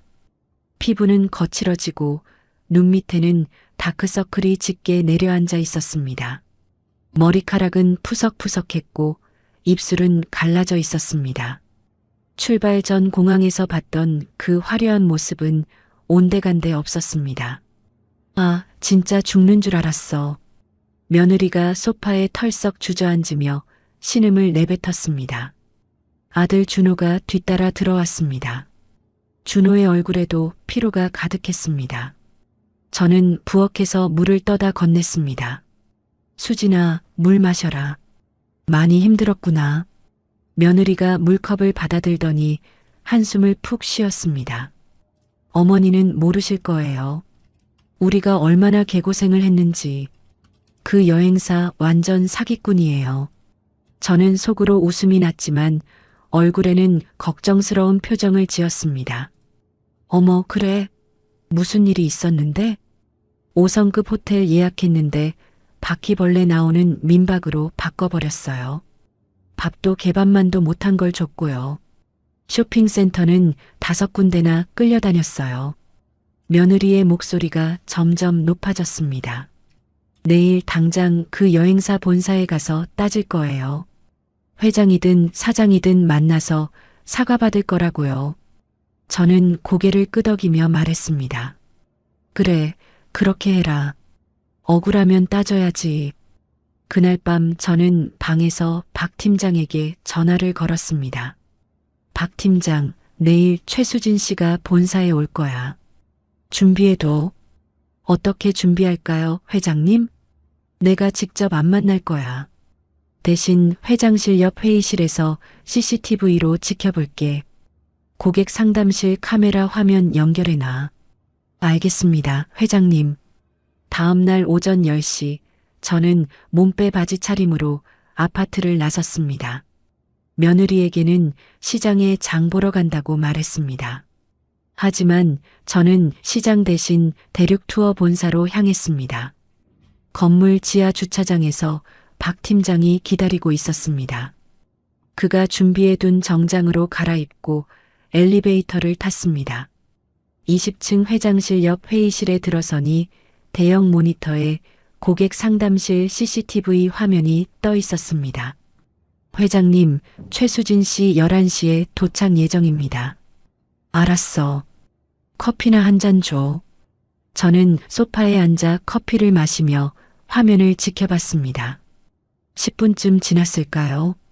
상담실 문이 열리더니 며느리가 들어왔습니다. 며느리의 모습이 어제와는 완전히 달랐습니다. 풀 메이크업에 명품 원피스, 하이힐까지 완벽하게 차려입고 온 거였습니다. 얼굴에는 분노가 가득했지만 어딘가 자신만만한 표정이었습니다. 상담 직원이 일어나 인사했습니다. 어서 오세요.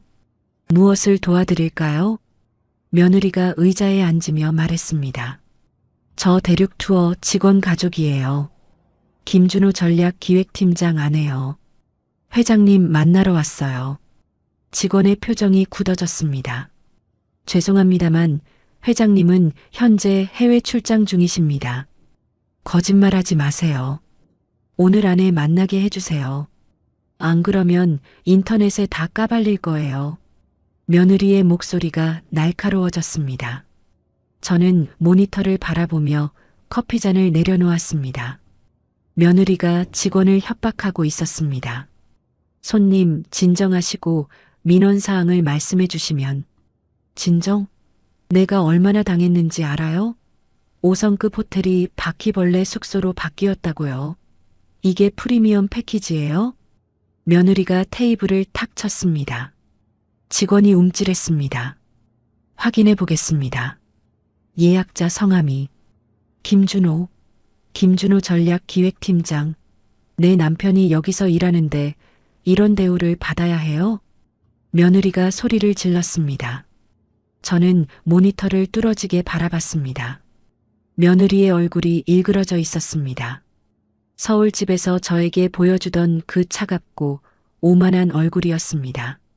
손님, 목소리를 낮춰주시면. 낮춰? 내가 왜 낮춰야 해요? 당신들이 잘못했잖아. 며느리가 벌떡 일어났습니다. 직원이 뒤로 물러났습니다. 상급자 불러요. 당신 같은 말단이랑 얘기 안 해. 팀장급 이상 불러. 저는 이어폰을 빼고 한숨을 내쉬었습니다. 며느리의 진짜 모습이었습니다.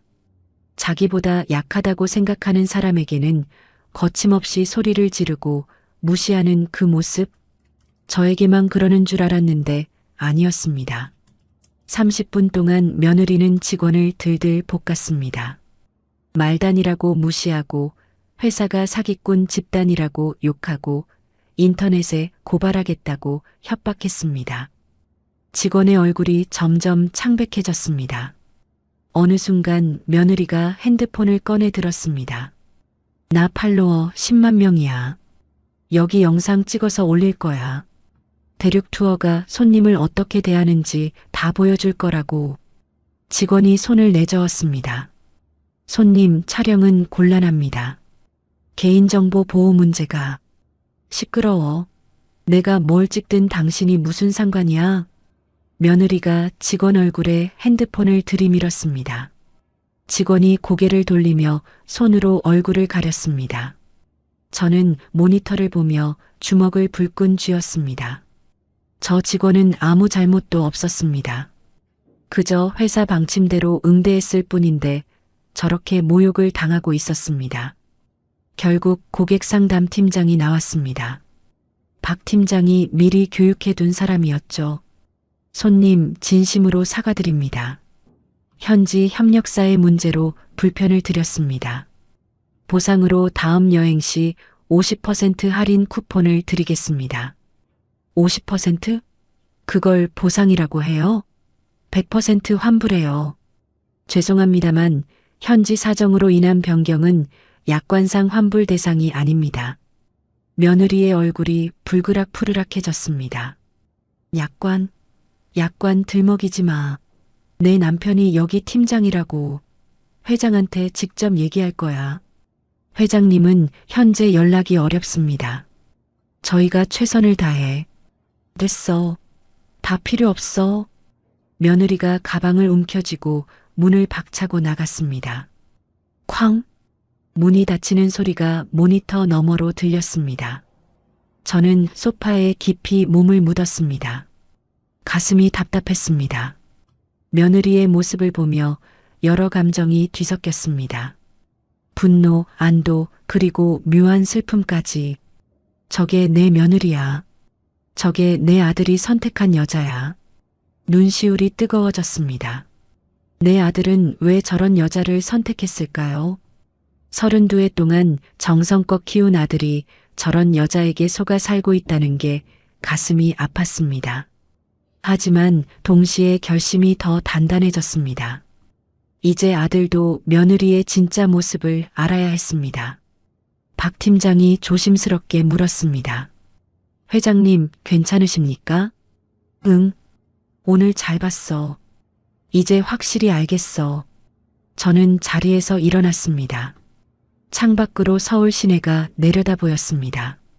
저 멀리 잠실 아파트 단지가 보였습니다. 박 팀장, 이제 슬슬 끝을 내야겠어. 어떻게 하실 겁니까? 저는 천천히 돌아서며 말했습니다. 다음 주 월요일 대륙 투어 창립 25주년 기념식이지? 네, 맞습니다. 전 직원이 참석하는 행사입니다. 거기서 내가 직접 나설 거야. 전 직원 앞에서. 박 팀장의 눈이 커졌습니다. 회장님이 직접요? 25년 만에 처음 아닙니까? 그래. 25년 만에 처음이야. 그리고 내 아들과 며느리도 그 자리에 있을 거야. 저는 창밖을 바라보며 미소 지었습니다. 드디어 모든 것을 끝낼 때가 왔습니다. 며느리가 그토록 만나고 싶어 하던 대륙 투어 회장. 그 회장이 바로 자기가 무시하고 학대하던 시어머니라는 걸 알게 될 때 그 얼굴이 어떨지 상상만 해도 가슴이 시원해졌습니다. 저는 다시 몸빼 바지로 갈아입고 지하 주차장을 통해 빠져나왔습니다. 시장에 들러 두부와 콩나물을 사들고 집으로 돌아갔습니다. 시장통 할머니로 돌아가야 했으니까요. 아파트에 도착하니 며느리가 소파에 누워 있었습니다. 얼굴이 시뻘겋게 달아올라 있었습니다. 아직도 분이 안 풀린 모양이었습니다. 어머니, 어디 다녀오셨어요? 응, 시장 갔다 왔어. 두부 샀다. 저는 태연하게 부엌으로 들어갔습니다. 며느리가 뒤에서 투덜거렸습니다. 그 여행사 진짜 나쁜 놈들이에요. 회장이 해외 출장이래. 거짓말인 거 뻔히 알면서. 저는 속으로 웃으며 대답했습니다. 그래, 나쁜 사람들이네. 언젠가 벌 받겠지. 당연하죠. 내가 꼭 회장 만나서 사과받을 거예요. 저는 두부를 썰며 중얼거렸습니다. 그래, 곧 만나게 될 거야. 아주 곧. 저는 두부를 썰며 입꼬리를 올렸습니다. 거실에서 며느리가 핸드폰으로 누군가에게 전화하는 소리가 들렸습니다. 친구에게 여행 불만을 털어놓는 모양이었습니다. 일주일 후면 창립 기념식이었습니다. 그날이 모든 것이 뒤집어지는 날이 될 것이었습니다. 저는 부엌 창밖을 바라보며 남편을 떠올렸습니다. 여보, 드디어 그날이 다가오고 있어요. 며느리 얼굴이 어떻게 변할지 당신도 보고 싶죠? 밖에서 바람이 불어왔습니다. 마치 남편이 대답하는 것 같았습니다. 창립 기념식을 사흘 앞둔 목요일 저녁이었습니다. 저는 부엌에서 저녁 준비를 하고 있었습니다. 된장찌개가 보글보글 끓고 있었죠. 그때 현관문이 열리며 아들 준호가 들어왔습니다. 평소보다 1시간이나 일찍 퇴근한 거였습니다. 준호의 얼굴에 묘한 표정이 떠 있었습니다. 엄마, 잠깐 얘기 좀 해요. 왜? 무슨 일 있어? 준호가 부엌으로 들어와 의자에 앉았습니다. 저는 가스불을 줄이고 아들을 바라봤습니다. 엄마, 이상한 얘기 같은데요. 장가게에서 어떤 분을 봤거든요. 제 심장이 덜컥 내려앉았습니다. 어떤 분? 고급 레스토랑 앞에서요. 캐시미어 코트에 진주 목걸이를 한 노부인이었는데 뒷모습이 엄마랑 너무 비슷했어요. 저는 애써 웃음을 지었습니다. 뭔 소리야? 엄마가 거기 왜 있어? 엄마는 집에서 루이 밥 주고 있었잖아. 그러니까요. 그래서 이상하다고요. 근데 걸음걸이가 진짜 엄마 같았어요. 엄마 특유의 그 걸음걸이 있잖아요. 왼쪽 다리를 살짝 끄는 거. 저는 속으로 당황했습니다. 20년 전 시장에서 넘어져서 생긴 버릇이었습니다. 아들이 그걸 기억하고 있었던 거였죠. 에이, 세상에 비슷한 사람 많아. 도플갱어라는 것도 있잖아. 그런가요? 준호가 고개를 갸웃거렸습니다. 완전히 납득한 표정은 아니었습니다. 엄마, 그리고 하나 더 이상한 게 있어요. 뭔데? 그 노부인이 있던 곳이 대역곡 VIP 레스토랑이었거든요. 거기 들어가려면 1인당 50만 원이 넘는 VIP 패키지를 사야 해요. 저는 태어난 척 찌개를 저었습니다. 돈 많은 사람들이야 뭐. 세상에 부자가 얼마나 많은데. 그런데 그 레스토랑이 저희 회사 대륙 투어 프리미엄 고객 전용이에요. 일반인은 예약도 안 되는 곳이거든요. 제 손이 멈췄습니다. 준호가 저를 뚫어지게 바라보고 있었습니다. 엄마, 혹시 뭐 숨기는 거 있어요? 무슨 소리야? 엄마가 뭘 숨겨?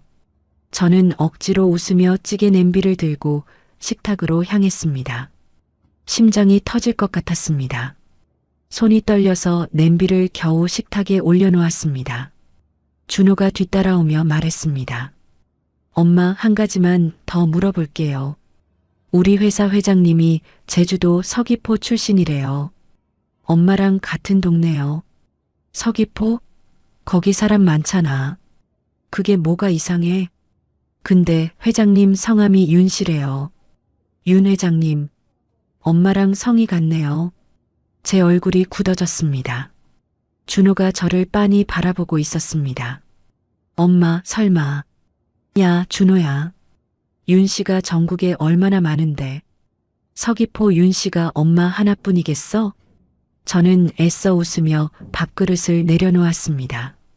준호가 잠시 생각에 잠기더니 고개를 저었습니다. 그러게요. 제가 너무 상상력이 풍부한가 봐요. 저는 속으로 안도의 한숨을 내쉬었습니다. 위기를 넘긴 거였습니다. 하지만 아들이 점점 의심하고 있다는 게 불안했습니다. 바로 그때 안방에서 며느리의 날카로운 목소리가 들려왔습니다. 여보, 빨리 와봐. 준호가 안방으로 들어갔습니다. 저는 부엌에서 귀를 기울였습니다. 왜? 무슨 일이야? 이것 좀 봐. 대륙 투어 창립 기념식 초대장이야. 전 직원 가족 참석이래. 응, 월요일에 있어. 나도 가야 해. 며느리의 목소리가 갑자기 밝아졌습니다. 거기 회장님 나오신대? 응, 25년 만에 처음 공식 석상에 나오신다고 회사가 난리야. 진짜? 드디어 그 회장을 만날 수 있겠네. 며느리가 환호성을 질렀습니다. 저는 식탁에 수저를 놓으며 쓴웃음을 지었습니다. 그토록 만나고 싶어 하던 회장이 바로 저라는 걸 알면 어떤 표정을 지을까요? 저녁 식사 시간이 되었습니다. 밥상을 차려놓고 다 같이 앉았습니다. 며느리가 연신 기념식 얘기를 했습니다. 나 뭐 입고 갈까? 그날 회장님한테 장가게 여행건 직접 얘기해야겠어. 수진아, 그건 좀. 준호가 말리려 했지만 며느리가 손을 저었습니다.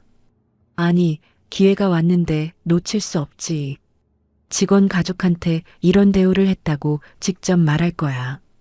저는 밥을 먹으며 속으로 웃었습니다. 그래, 그날 실컷 말해보거라. 식사를 마치고 준호가 설거지를 했습니다. 며느리는 거실 소파에 누워 핸드폰을 보고 있었습니다. 저는 방으로 들어가려다가 안방 쪽에서 들려오는 통화 소리에 발걸음을 멈췄습니다. 며느리가 누군가와 전화를 하고 있었습니다.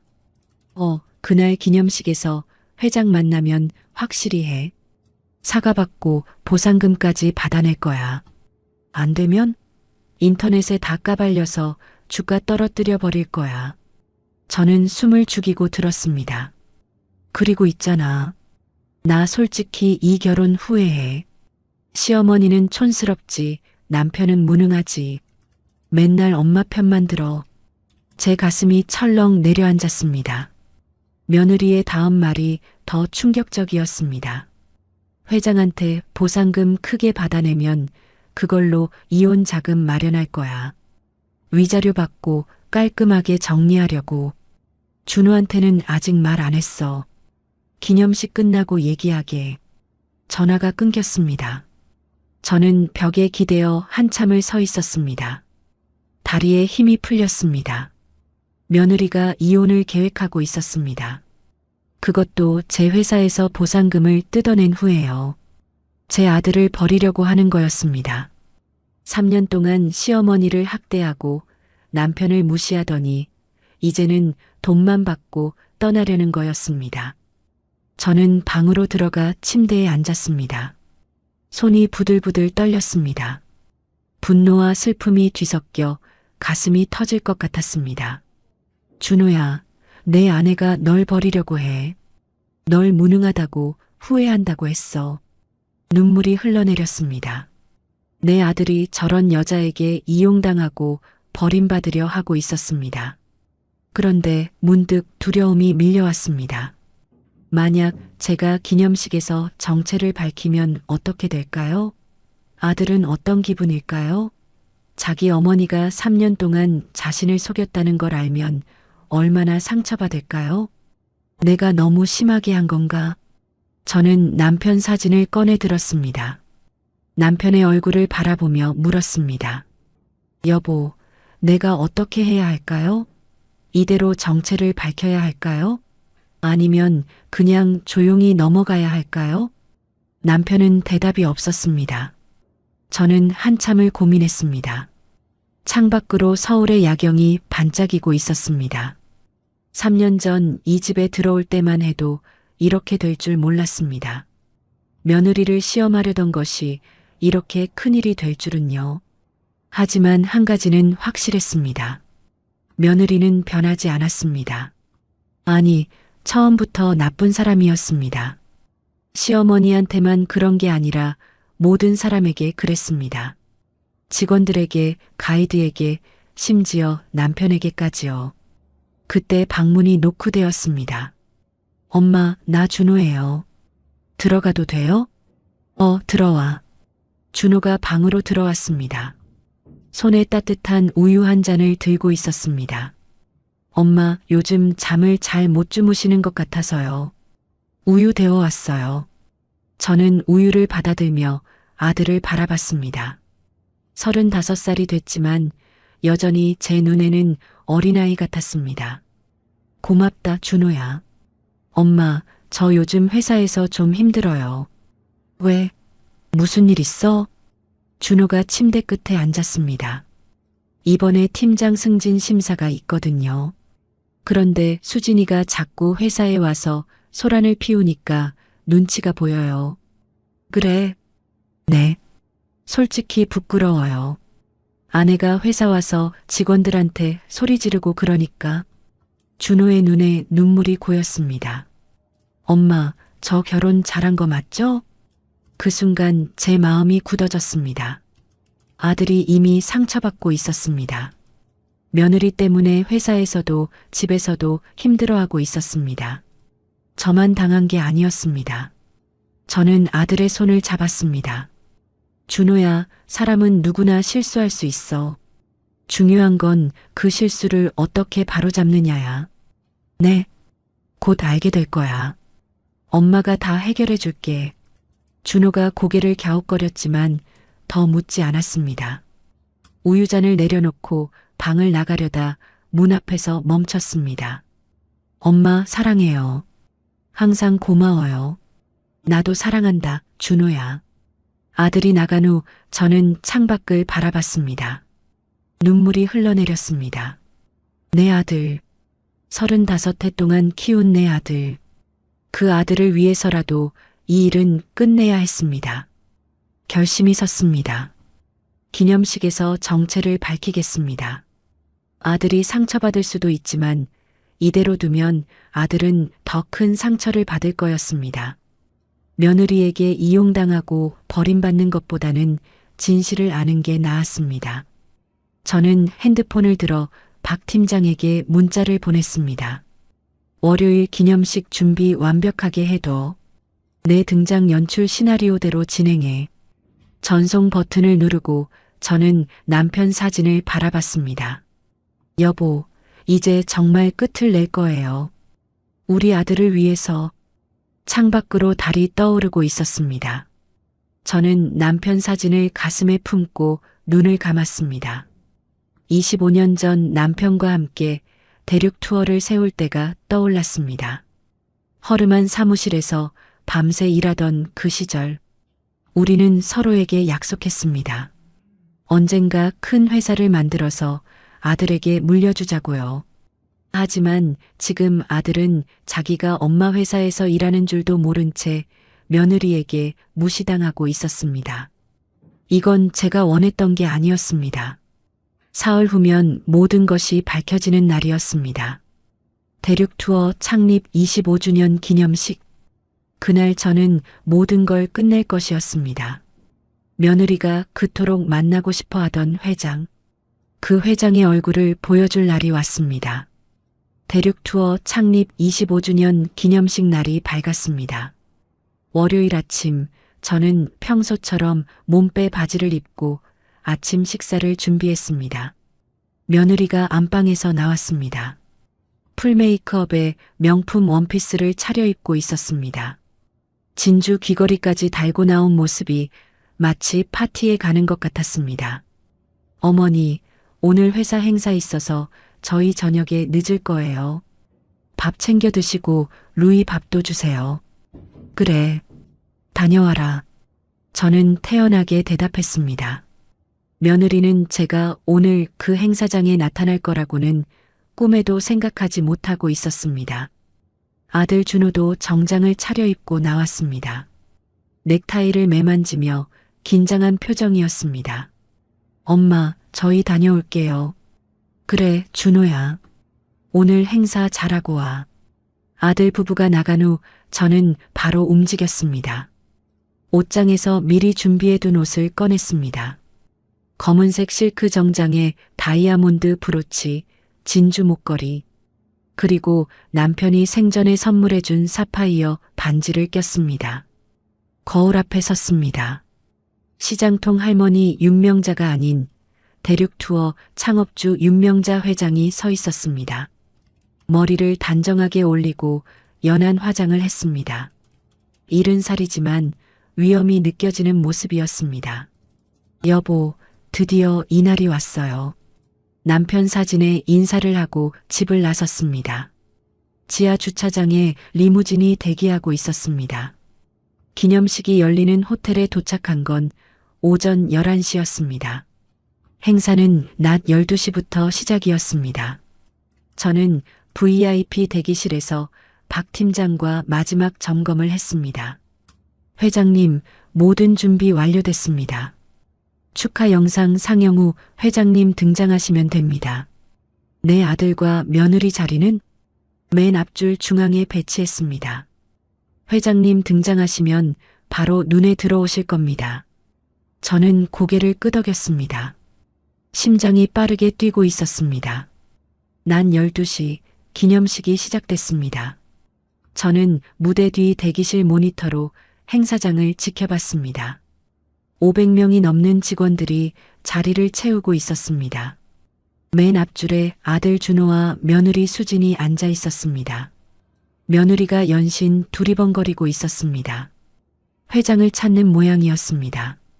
옆에 앉은 직원에게 뭔가 물어보더니 고개를 끄덕였습니다. 사회자가 마이크를 잡았습니다. 이제 대륙 투어 25년 역사를 담은 영상을 상영하겠습니다. 불이 꺼지고 대형 스크린에 영상이 시작됐습니다. 25년 전 허름한 사무실에서 시작한 대륙 투어의 역사가 펼쳐졌습니다. 젊은 시절 남편과 제가 함께 일하는 사진도 나왔습니다. 영상을 보며 눈시울이 뜨거워졌습니다. 남편과 함께했던 시간들이 주마등처럼 스쳐 지나갔습니다. 새벽까지 사업 계획서를 쓰던 밤, 첫 손님이 왔을 때의 기쁨, 부산지사를 열던 날의 감격, 모든 순간이 떠올랐습니다.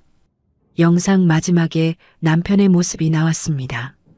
5년 전 마지막 인터뷰 영상이었습니다. 남편이 화면 속에서 말했습니다. 대륙 투어는 아내와 제가 함께 만든 꿈입니다. 언젠가 이 꿈을 아들에게 물려줄 겁니다. 저는 눈물을 삼켰습니다. 여보, 오늘 그 약속을 지킬게요. 영상이 끝나고 조명이 켜졌습니다. 사회자가 다시 마이크를 잡았습니다. 이제 25년 만에 처음으로 공식 석상의 모습을 드러내시는 분을 모시겠습니다. 대륙 투어의 창업주이자 명예회장이신 윤명자 회장님을 박수로 맞이해 주십시오. 우레와 같은 박수 소리가 터져 나왔습니다. 저는 깊게 숨을 들이쉬고 무대 위로 올라갔습니다. 조명이 저를 비췄습니다. 500명의 시선이 저에게 쏠렸습니다. 저는 천천히 무대 중앙으로 걸어갔습니다. 맨 앞줄을 바라봤습니다. 아들 준호의 얼굴이 보였습니다. 준호의 눈이 점점 커지고 있었습니다. 입이 벌어지고 얼굴이 하얗게 질려갔습니다. 엄마. 준호의 입술이 떨리며 소리 없이 움직였습니다. 저는 아들을 바라보며 미소 지었습니다. 그리고 옆에 앉은 며느리를 봤습니다. 수진의 얼굴은 아직 알아보지 못한 표정이었습니다. 눈을 가늘게 뜨고 저를 바라보고 있었습니다. 저는 마이크를 잡고 입을 열었습니다. 안녕하십니까? 대륙 투어 창업주 윤명자입니다. 25년 만에 이렇게 여러분 앞에 서게 됐습니다. 그 순간 며느리의 얼굴이 굳어졌습니다. 눈이 휘둥그레지더니 입이 딱 벌어졌습니다. 얼굴이 창백해지며 몸이 굳어버린 것 같았습니다. 저는 계속 말을 이어갔습니다. 사실 저는 3년 전부터 서울에 살고 있었습니다. 아들 집에서요. 하지만 아무도 제가 회장인 줄 몰랐습니다. 왜냐하면 저는 시장에서 나물 파는 가난한 할머니로 위장하고 있었거든요. 웅성거리는 소리가 퍼졌습니다. 직원들이 서로 얼굴을 쳐다보며 수군거렸습니다.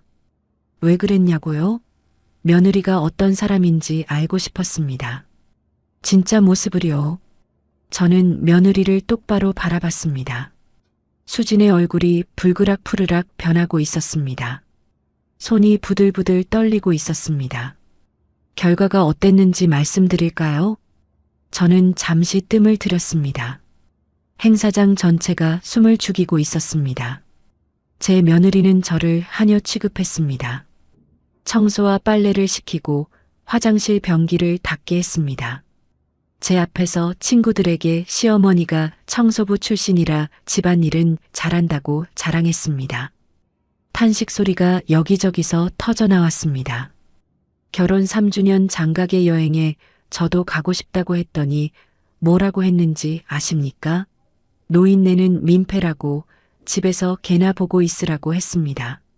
며느리가 자리에서 벌떡 일어났습니다. 얼굴이 새빨갛게 달아올라 있었습니다. 어머니, 이게 무슨... 앉아. 저는 차갑게 말했습니다. 며느리가 움찔하더니 다시 주저앉았습니다. 그리고 최근에 알게 된 사실이 있습니다. 제 며느리는 이 회사에서 보상금을 뜯어낸 후 이혼할 계획을 세우고 있었습니다. 제 아들을 무능하다고 결혼을 후회한다고 친구에게 말하더군요. 준호의 얼굴이 일그러졌습니다. 며느리를 돌아봤습니다. 수진이 고개를 숙이고 있었습니다. 준호야. 저는 아들을 불렀습니다. 준호가 고개를 들었습니다. 눈에 눈물이 가득 고여 있었습니다. 엄마가 미안하다. 3년 동안 속여서. 하지만 내가 진실을 알아야 했어. 내 아내가 어떤 사람인지. 준호가 입술을 깨물었습니다. 옆에 앉은 수진을 바라봤습니다. 수진은 고개를 푹 숙인 채 어깨를 떨고 있었습니다. 주변 직원들이 수군거리며 며느리를 쳐다보고 있었습니다. 수진의 얼굴이 수치심으로 붉게 달아올랐습니다. 준호가 천천히 일어났습니다. 저를 바라보는 눈에 여러 감정이 뒤섞여 있었습니다. 배신감, 충격, 그리고 어딘가 안도감까지. 준호가 입을 열었습니다. 엄마, 왜 진작 말 안 했어요? 미안하다, 준호야. 하지만 이렇게 해야만 내가 진실을 볼 수 있었어. 준호가 고개를 떨구었습니다. 어깨가 들썩이며 소리 없이 울고 있었습니다. 저는 마지막으로 말했습니다. 오늘 이 자리에서 한 가지 발표를 하겠습니다. 대륙 투어의 차기 대표이사로 제 아들 김준호를 임명합니다. 행사장이 술렁거렸습니다. 준호가 믿을 수 없다는 표정으로 저를 바라봤습니다. 단 조건이 있습니다. 준호야, 내가 대표가 되려면 먼저 내 인생을 정리해야 해. 무엇이 진짜 중요한지 생각해봐. 저는 마이크를 내려놓았습니다. 박수 소리가 터져 나왔습니다. 하지만 저는 박수 소리가 들리지 않았습니다. 아들의 눈물 젖은 얼굴만 보였습니다. 무대에서 내려오자 며느리가 달려왔습니다. 얼굴이 눈물범벅이 되어 있었습니다. 어머니, 죄송해요. 제가 잘못했어요. 제발. 저는 며느리를 똑바로 바라봤습니다. 수진아, 이제 와서 사과해도 소용없어. 넌 3년 동안 기회가 있었어. 하지만 넌 끝까지 변하지 않았지. 며느리가 무릎을 꿇었습니다. 500명의 직원들이 지켜보는 앞에서요. 어머니, 한 번만 용서해 주세요. 다시는 안 그럴게요. 저는 고개를 저었습니다. 용서는 준호가 할 일이야. 나한테 빌지 말고 내 남편한테 빌어. 저는 며느리를 지나쳐 걸어갔습니다. 하이힐 소리가 조용한 행사장에 울려 퍼졌습니다. 뒤에서 며느리의 흐느끼는 소리가 들렸습니다. 하지만 저는 뒤돌아보지 않았습니다. VIP 대기실로 들어가 창밖을 바라봤습니다. 가슴이 후련하면서도 쓸쓸했습니다. 3년 동안 참아왔던 것들이 한꺼번에 쏟아져 나온 기분이었습니다. 남편 사진을 꺼내 바라봤습니다. 여보, 끝났어요. 드디어 끝났어요. 눈물이 흘러내렸습니다. 하지만 이번에는 서러운 눈물이 아니었습니다. 해방의 눈물이었습니다. 문이 열리고 박 팀장이 들어왔습니다. 회장님, 김준호 팀장이 잠시 뵙고 싶다고 합니다. 들어오라고 해. 잠시 후 준호가 들어왔습니다. 눈이 충혈되어 있었습니다. 준호가 제 앞에 서서 깊이 고개를 숙였습니다. 엄마, 죄송해요. 제가 몰랐어요. 엄마가 그렇게 힘드셨는지. 저는 아들을 안아주었습니다. 아니야. 내 잘못이 아니야. 엄마가 선택한 일이었어. 준호가 제 품에서 어린아이처럼 울었습니다. 35살 아들이지만 여전히 제 아기였습니다. 저는 아들의 등을 토닥이며 중얼거렸습니다. 이제 내가 결정해야 해. 앞으로 어떻게 살지. 창밖으로 서울 하늘이 맑게 개어 있었습니다. 3년 동안의 긴 연극이 끝났습니다. 이제 새로운 막이 시작될 차례였습니다. 창립 기념식이 끝난 후 일주일이 지났습니다. 그 사이 많은 일이 있었습니다.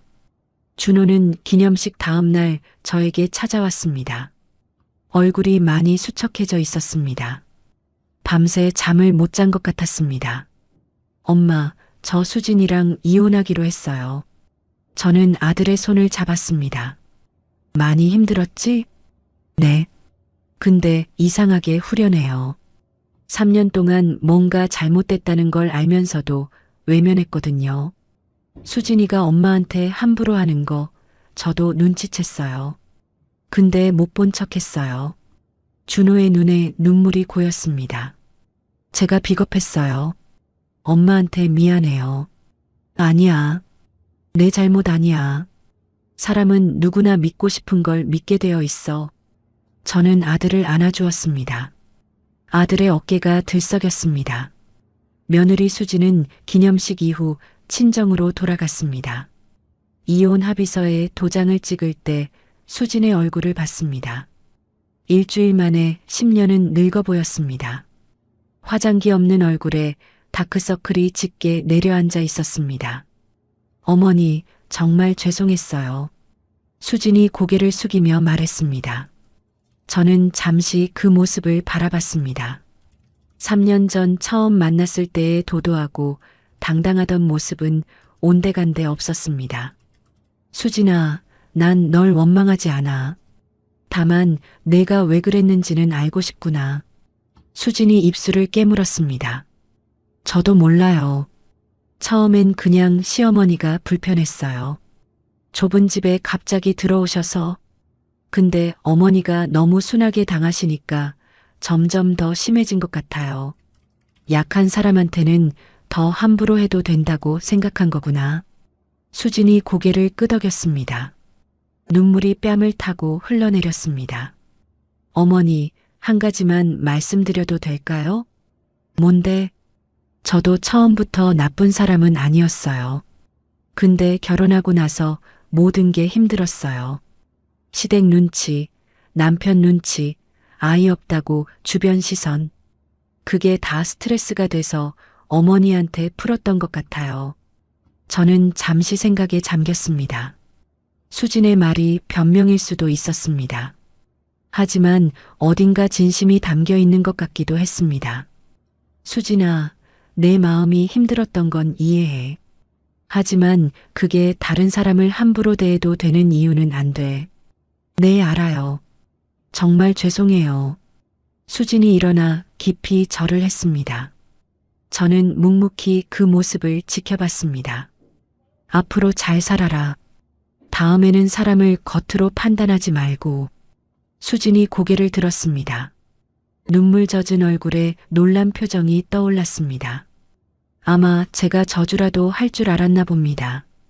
고마워요, 어머니. 정말 죄송하고 감사해요. 수진이 현관문을 열고 나갔습니다.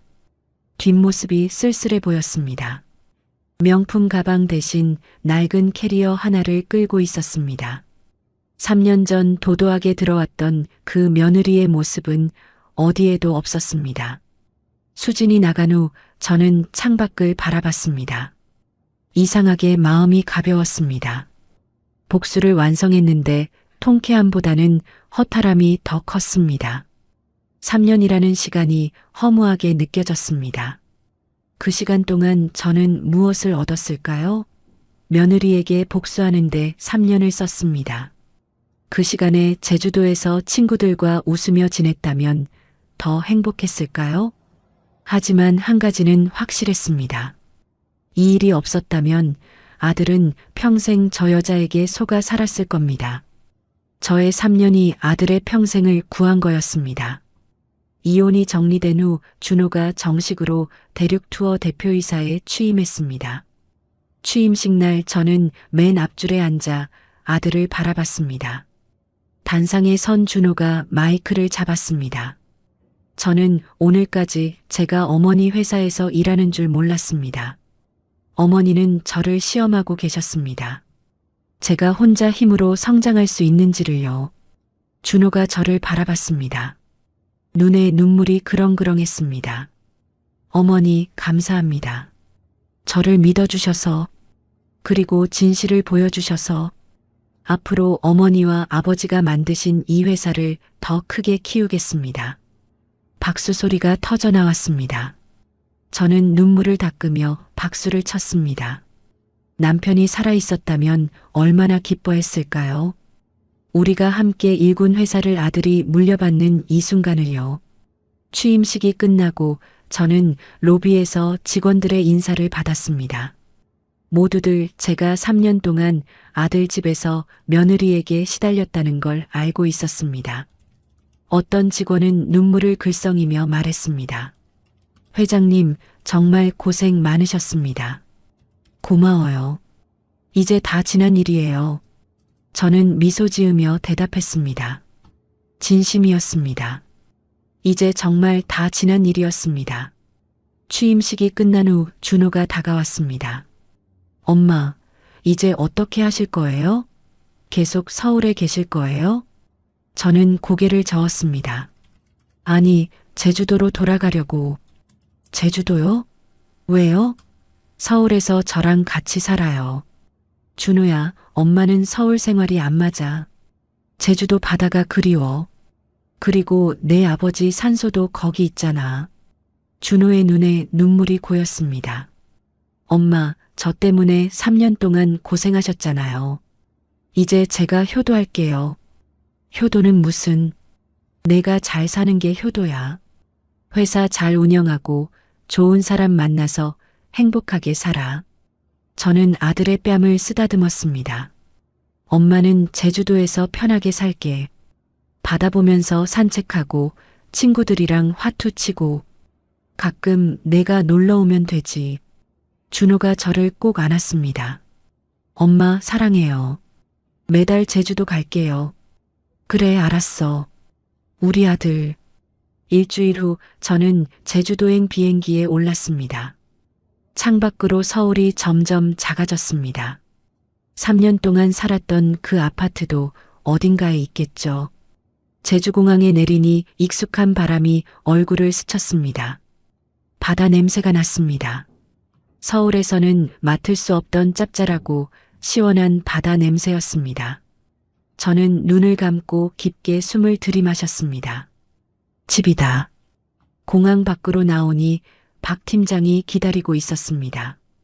회장님, 어서 오십시오. 차 준비해뒀습니다. 고마워. 근데 이제 회장님 말고 그냥 사모님이라고 불러. 네, 나 이제 은퇴야. 회장은 내 아들이고. 박 팀장이 웃으며 고개를 끄덕였습니다. 차는 서귀포 쪽으로 달렸습니다. 창밖으로 푸른 바다가 펼쳐졌습니다. 한라산이 멀리 보였습니다. 가슴이 뻥 뚫리는 기분이었습니다. 집에 도착하니 남편과 함께 살던 그 집이 그대로 있었습니다. 마당의 감나무에 감이 주렁주렁 열려 있었습니다. 저는 마당에 서서 한참을 바라봤습니다. 감나무 아래 벤치가 있었습니다. 남편과 자주 앉아서 차를 마시던 곳이었습니다. 저는 벤치에 앉아 하늘을 올려다봤습니다. 구름 한 점 없는 맑은 하늘이었습니다.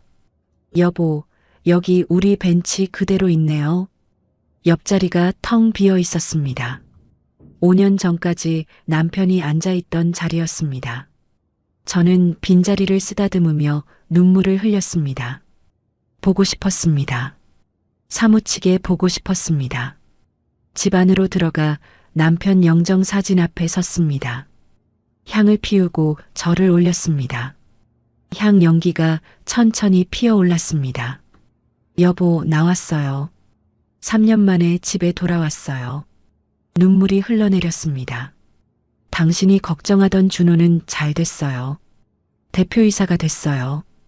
우리가 만든 회사를 물려받았어요. 저는 남편 사진을 바라보며 미소 지었습니다. 그리고 그 며느리는 내보냈어요. 당신 아들 이제 좋은 사람 만날 거예요. 바람이 불어와 창문이 흔들렸습니다. 마치 남편이 대답하는 것 같았습니다. 저는 영정 사진 옆에 앉아 오랫동안 이야기를 나눴습니다. 3년 동안 있었던 일들을 하나하나 들려줬습니다. 해가 지고 달이 떠오를 때까지요. 밤이 되어 마당으로 나왔습니다. 제주도의 밤하늘에는 별이 쏟아지고 있었습니다. 서울에서는 볼 수 없던 별들이었습니다. 저는 의자에 앉아 별을 바라보며 생각했습니다. 3년 전 서울로 올라갈 때만 해도 이렇게 될 줄 몰랐습니다. 며느리를 시험하려던 것이 이렇게 큰일이 될 줄은요. 하지만 후회는 없었습니다. 덕분에 아들은 진실을 알게 됐고 잘못된 결혼에서 벗어났습니다. 그리고 저도 새로운 삶을 시작하게 됐습니다. 문득 3년 전이 떠올랐습니다. 서울로 올라갈 때 캐리어에 넣어왔던 몸빼 바지와 꽃무늬 상의. 그 옷들은 이제 옷장 깊숙이 넣어뒀습니다. 다시는 입을 일이 없을 거였습니다. 시장통 할머니 윤명자의 역할은 끝났으니까요. 이제 저는 그냥 윤명자였습니다. 대륙 투어 창업주도 아니고 누구의 어머니도 아닌 그냥 제주도 서귀포에 사는 70살 윤명자. 그게 제일 편했습니다. 핸드폰이 울렸습니다. 준호였습니다. 엄마, 잘 도착하셨어요? 응, 잘 왔어. 집이 그대로 있더라. 다행이에요. 엄마, 다음 주에 제가 갈게요. 아버지 산소에도 같이 가요. 그래, 알았어. 기다릴게. 전화를 끊고 저는 다시 밤하늘을 바라봤습니다. 별 하나가 유난히 밝게 빛나고 있었습니다. 여보, 저 별이 당신인가요? 바람이 불어왔습니다. 파도 소리가 멀리서 들려왔습니다. 저는 미소 지으며 눈을 감았습니다. 내일 아침에는 시장에 가서 친구들을 만날 거였습니다. 3년 동안 연락 못했던 친구들이었습니다. 오랜만에 화투도 치고 막걸리도 한잔 하고 싶었습니다. 그리고 모레는 남편 산소에 가서 이 모든 이야기를 들려줄 거였습니다. 70살 새로운 인생이 시작되고 있었습니다. 그리고 이번에는 아무도 속이지 않아도 되는 진짜 제 모습으로 사는 인생이었습니다. 저는 별을 바라보며 중얼거렸습니다. 여보, 행복하게 살게요. 지켜봐 주세요. 오늘의 사연 어떠셨나요? 사연이 마음에 닿았다면 더 좋은 사연으로 찾아뵐 수 있도록 구독과 좋아요를 눌러주세요. 그리고 사연의 주인공을 위한 따뜻한 말씀도 댓글로 부탁드립니다. 여러분의 오늘을 응원합니다. 인생 소풍이었습니다.